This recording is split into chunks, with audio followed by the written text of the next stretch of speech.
7 November বিপ্লব ও সংহতি দিবস উপলক্ষে ঝিনাইদহ জেলা বিএনপির সভাপতি জননেতা আলহাজ অ্যাডভোকেট এমএমদের নেতৃত্বে হরিণাকুণ্ডু উপজেলা ও পৌর বিএনপির আয়োজিত আজকের প্রোগ্রাম সফল করার লক্ষ্যে ঝিনাইদহ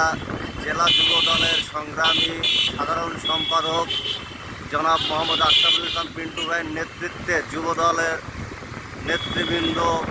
বিশাল বহর নিয়ে হরিণাকুণ্ডুতে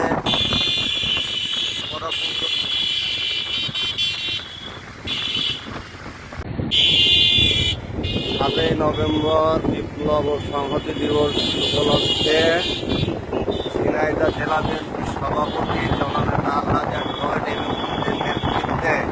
হরিণাকুণ্ডু উপজেলা ও পৌর বিএনপির আয়োজিত আজকের প্রোগ্রাম সফল করার লক্ষ্যে ঝিনাইদহ জেলা যুব দলের সংগ্রামী সাধারণ সম্পাদক